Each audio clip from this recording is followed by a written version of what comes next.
दोस्तों, बच्चे किसे पसंद नहीं होते। बच्चों का होना कितना खूबसूरत एहसास होता है किसी फैमिली के अंदर। एक बहुत ही अच्छा मोमेंट होता है जब किसी फैमिली के अंदर एक बेटा या बेटी पैदा होती है। लेकिन क्या मैं आपको अगर बताऊं कि एक ऐसी कंट्री है जहां पर लोग बच्चा पैदा करना ही नहीं चाहते। उनके अकॉर्डिंग वो ये कहते हैं कि we are the last generation, हम लास्ट जनरेशन है, हम बच्चा नहीं करेंगे।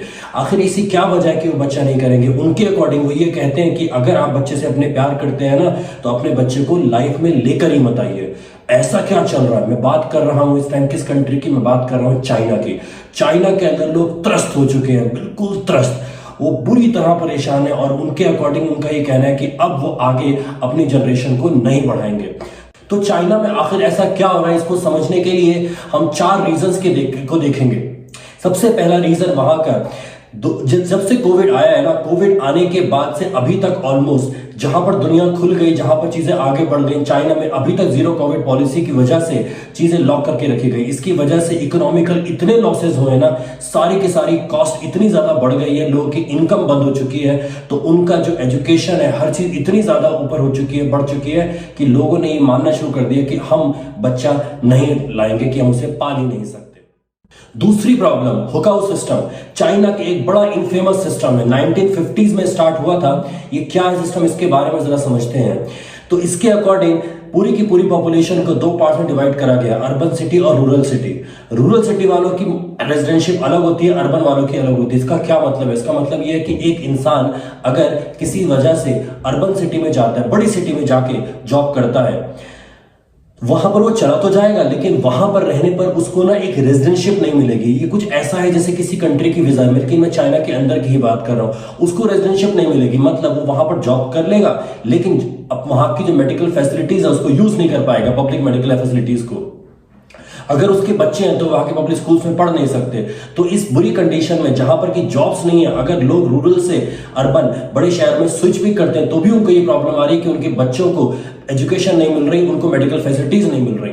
तीसरी प्रॉब्लम, वहां के जो प्रेसिडेंट है मिस्टर सी जिनपिंग, उनकी जो ऑथोरिटेरियन रूल से लोग त्रस्त हो गए हैं। अभी एक नया रूल लेकर आ रहे हैं कंट्री के अंदर, वो ये कहते हैं कॉमन प्रोस्पेरिटी लाएंगे। कॉमन प्रोस्पेरिटी के अकॉर्डिंग वो ये कहना चाहते हैं कि जो भी हेल्थी, जो भी बहुत ज्यादा वेल्दी इंडिविजुअल्स है ना, उनसे बहुत ज्यादा हाई टैक्स चार्ज किया जाएगा और उसको डिस्ट्रीब्यूट किया जाएगा गरीब लोगों में। अब इस बात से जो वहां के हाई नेटवर्थ इंडिविजुअल्स हैं वो बहुत ज्यादा फ्रस्ट्रेट हो गए। उनके अकॉर्डिंग यार, पहली बात तो गवर्नमेंट उनको कमाने में मदद नहीं कर रही, उसके बाद जिन्होंने कमा लिया वो उससे भी उनको छीनना चाह रही है। और इसका असर ये हुआ कि एक रिपोर्ट जो 25 जुलाई 2022 को छपी थी, उसके अकॉर्डिंग ऑलमोस्ट 10 से 12,000 HNWI मतलब high net worth individual China से बाहर जाने का सोच रहे हैं। इसका मतलब जानते हैं कितनी वेल्थ जाएगी? चाइना प्लस हांगकांग दोनों मिलाकर ऑलमोस्ट $60 बिलियन चाइना से बाहर चले जाएंगे। आप सोचिए गिरती हुई इकोनॉमी पे कितना बुरा, कितना डिवास्टेटिंग इफेक्ट होगा अगर ऐसा हुआ तो। लोग कहीं भी जाना चाहते हैं, यूएस, यूके, कनाडा, उनकी सोशल मीडिया ऐप वीचैट नाम से जो है, उसके ऊपर how to migrate to Canada, ये सर्च इतना ज्यादा हुआ, कहते हैं 3000% बढ़ गया इस पीरियड में, 2022 के पीरियड में। लोग किसी भी तरह से चाइना से बाहर निकलना चाहते हैं। चौथा इनका आया anti Covid policy, zero Covid policy. Covid के बारे में हम जानते हैं, 2020 के लास्ट से कोविड जब आना स्टार्ट हुआ दुनिया में और रेस्ट्रिक्शंस लगने स्टार्ट हुए, 2021 निकला, 2022 में आते आते चीजें हल्के हल्के फ्री होने लगी और अभी ऑलमोस्ट दुनिया खुली हुई है। लेकिन चाइना के अंदर अभी लास्ट 6-7 महीने तक ही पूरी तरह से चाइना लॉकअप था। लोग त्रस्त हो गए, एक ऐसी कंडीशंस आई। अगर मैं आपको बताऊं, शंघाई में डिज्नीलैंड के अंदर 33,000 लोगों को पैक कर दिया गया, बंद कर दिया गया कि जब तक टेस्टिंग नहीं होगा आप बाहर नहीं निकलेंगे। टेस्ला की फैक्ट्रीज के अंदर लोगों को ना जमीन पर सोना पड़ गया क्योंकि वो लॉक थे, वो जा ही नहीं सकते। ये सब बातें भी लोग एक्सेप्ट कर लेते कि फॉर द ग्रेटर गुड, कि ठीक है यार, हमारी कंट्री हमारे बारे में सोच रही, क्योंकि कम्युनिस्ट पार्टी ये दिखाना चाह रही थी जो चाइना की, कि देखिए हम दुनिया में सब लोग मर रहे हैं, लेकिन हम लोग कोविड में आपको बचाने के लिए कितना ज्यादा रिस्पॉन्सिबल है। लोग मान रहे थे, लेकिन क्या हुआ फिर फीफा वर्ल्ड कप?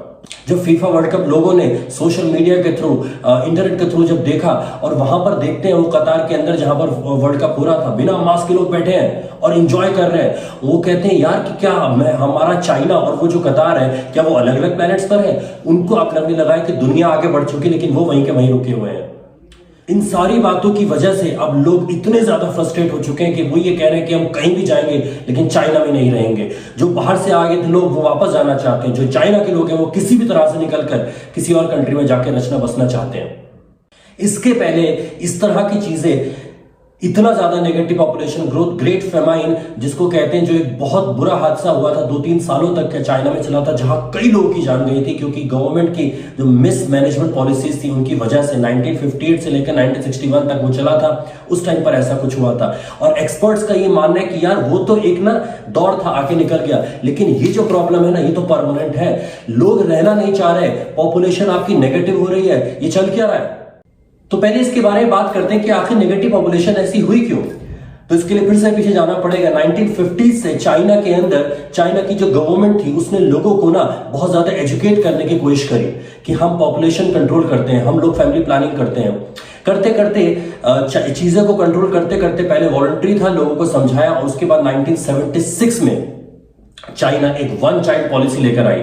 इसके अकॉर्डिंग ये था कि आपका चाइनीज सिटीजन का एक ही बच्चा होना चाहिए, दूसरा बच्चा होगा तो बहुत सारे फाइन्स होंगे, उसको गवर्नमेंट से कोई मदद नहीं होगी, कोई फैसिलिटीज उसको नहीं मिल सकती हैं। ऑफ कोर्स इसमें कुछ असम्पशंस थे, लेकिन ज्यादातर लोग, एक बहुत बड़ी पॉपुलेशन को ये कहा गया कि वन चाइल्ड आपका रखा जाएगा।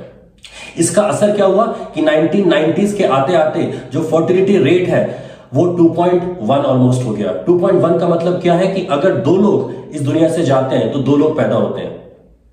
तो अब धीरे धीरे क्या हो रहा था कि फर्टिलिटी रेट गिर रहा है, लेकिन क्योंकि अच्छी मेडिकल फैसिलिटीज है उसकी वजह से एजिंग पॉपुलेशन बढ़ रही है। तो एक गैप बनता जा रहा है, लोग नए आ नहीं रहे, लेकिन और लोग जो पुराने हैं वो भी वही हैं। फर्टिलिटी रेट 2021 में 1.3 पे आ गया, 2022 में 1.15, और अब मैंने आपको जैसे बताया कि नेगेटिव पॉपुलेशन ग्रोथ भी दिखी, 8,50,000 लोग तो एक्चुअली कम हो गए। चाइना की पॉपुलेशन का जो पीक था उसको यूनाइटेड नेशंस ने एंटिसिपेट किया था 2030 में आएगा। पीक का मतलब कि यहां से डिक्लाइन आएगा, लेकिन वो 10 साल पहले आ गया। तो 1979 का वन चाइल्ड पॉलिसी की वजह से, जिससे बर्थ रेट गिरता गया, गिरते गिरते आज 1.15 पर आ गया। इसको रिलैक्स करने के लिए 2016 में चाइना ने 2 चाइल्ड पॉलिसी स्टार्ट करी, और अभी रिसेंटली उसने 3 चाइल्ड पॉलिसी भी अलाउ कर दिया है। लेकिन उसके बावजूद इसका असर नहीं दिख रहा है। लोग अब बच्चे करना ही नहीं चाहते, क्योंकि कहा गया कि एक बहुत लंबे टाइम तक ना जब एक बच्चा हुआ तो अब हल्के हल्के लोगों को आदत भी वैसे ही पड़ गई है। अब बात करते हैं चैप्टर 3 ऑफ वीडियो। इससे क्या फर्क पड़ेगा चाइना की इकोनॉमी पे और कैसे हम इसे रिलेट कर सकते हैं इंडिया से। देखिए चाइना में अब प्रॉब्लम हो क्या रही है। चाइना में प्रॉब्लम ये हो रही है कि आपका फर्टिलिटी रेट कम हो गया, नए लोग नहीं आ रहे हैं, पुराने लोग वहीं पर हैं। इसका मतलब उनको हेल्प करना पड़ेगा। जो गवर्नमेंट रिटायरमेंट फंड्स देती है, जो गवर्नमेंट फैसिलिटीज देती है रिटायरमेंट के बाद, वो बढ़ जाएंगे। चाइना के अंदर इन सारी वजहों से क्या होगा कि अब हम उनके पास लेबर ही नहीं होगी काम करने के लिए, और अगर लेबर नहीं होगी तो इकोनॉमी कैसे आगे बढ़ेगी। इकोनॉमी आगे बढ़ने की जगह और नीचे गिरती चली जाएगी। अब इसे कंपेयर करते हैं इंडिया से। अगर चाइना का फर्टिलिटी रेट 1.15 है इस वक्त पर, ऑलमोस्ट उससे भी कम है, तो इंडिया का 2.16 है। जब फर्टिलिटी रेट 2 आता है तो एग्जैक्टली आप पॉपुलेशन रिप्लेस करते हैं, 2 जाते हैं और 2 आते हैं। ये चीज चाइना में 20 साल पहले हो चुकी है ऑलरेडी। क्या हम जानते हैं इंडिया के अंदर 30 साल से कम आधी पॉपुलेशन है इस टाइम। हम इंडिया इस वक्त one of the youngest country है दुनिया के लिए। यही परसेंटेज चाइना में है 35%। कुछ लोग पूछेंगे यार 15% का डिफरेंस है तो क्या हुआ। मैं इसके आपको 2 रीजंस और आगे बताऊं 15% से क्या फर्क पड़ेगा। पहली बात तो 15% 140 करोड़ का है ऑलमोस्ट। दोनों की पॉपुलेशन 140 करोड़ के आसपास चल रही है, इंडिया और चाइना दोनों की, जो करीब करीब 20 से 21 करोड़ होगा। तो 20 से 21 करोड़ लोग चाइना के पास कम है काम करने वाले।